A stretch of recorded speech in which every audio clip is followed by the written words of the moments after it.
Breaking news మనం చూస్తున్నాం. కాంగ్రెస్ పాలనలో రైతన్నల ఆత్మహత్యలు పెరిగిపోయాయి. పంటలు సరిగ్గా పండకపోవడం, రుణమాఫీ కాలేదని, అప్పుల బాధ తట్టుకోలేక పురుగుల మందు తాగి రైతు దంపతులు ఆత్మహత్యకు పాల్పడ్డారు. ఈ విషాద ఘటన ఆదిలాబాద్ జిల్లాలో నేరేడిగొండ మండలం వడూరులో చోటు చేసుకుంది. అప్పుల బాధ, పంటలు సరిగ్గా పండకపోవడం, రుణమాఫీ కాలేదని మనస్తాపం చెందిన రైతు పోసెట్టి తన భార్యతో పాటు సూసైడ్ చేసుకున్నాడు. అపస్మారక స్థితిలో ఉన్న దంపతులను గ్రామస్తులు రిమ్స్ ఆసుపత్రికి తరలించారు. చికిత్స పొందుతూ పోషెట్టి మృతి చెందగా భార్య ఇంద్ర పరిస్థితి విషమంగా ఉంది.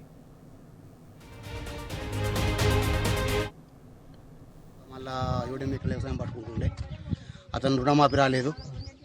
మళ్ళీ ఇంకేందంటే పన్న అప్పుల బాగా అప్పు బాధ అయిండు. ఎందుకంటే పంట దిగుబడి రాలేదు. మళ్ళీ అనుకున్న రేట్ లేదు. రేట్ లేక మస్తు తాపంతో భార్య భర్తలు ఇద్దరు తాగినరు. అయితే ఆమె ఇప్పుడు హాస్పిటల్లో అయమయంగా ఉన్నది. ఇతను చనిపోయింది. ఇక అతనికి ఇద్దరు బిడ్డలు, ఒకదాన్ని నిర్మల్ని ఇచ్చిండ్రు, ఇంకోదాన్ని ఊళ్ళని ఇచ్చిండ్రు.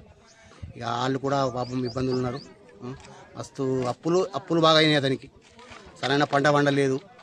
పండగ గిట్టుబాటు ధర దాకా మళ్ళీ రుణమాఫీ కాకొకటి, దాన్ని కూడా రుణమాఫీ రాలేదు అంటుండే. ఇప్పుడు కూడా చెప్పుకోలేక ఇక ఇచ్చే జాగాలకు కూడా ఎట్లా చేద్దాం మేము కథ అన్నది ఒకటి ఉండేది. అనకు ఆ ఇబ్బందితో వారం రోజులు మేము కూడా చెప్పినాం, ఎందుకే పోని చనిపోతే ఏమొస్తుంది, ఇలా లేకుండా రేపటి బాగా కట్టుకోవచ్చు అంటే మొత్తం చేసిర్రా చేస్తున్నారు. అయితే లేదు, చేసి బుక్కలన్నీ వస్తున్నాయి.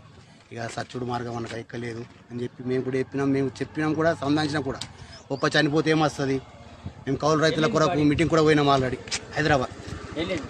దాని కొరకు కూడా మీటింగ్ పోయినాం. మీటింగ్ పోతే అక్కడ కూడా తను మాట్లాడాడు ఇట్లా ఆడ వేదికలో ఇంత అప్పు ఉన్నది అంత అప్పు అంటే దాదాపు 18 నుంచి 20 లక్షల అప్పు ఉంటుంది. 18 నుంచి 20 దాకా ఉన్నది అప్పు.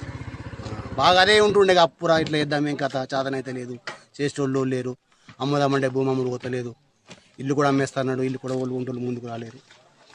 దానితో అతను మందు ఇద్దరు భార్య భర్తలు తెచ్చుకొని పొద్దున మబ్బునట్టు తాగిండు.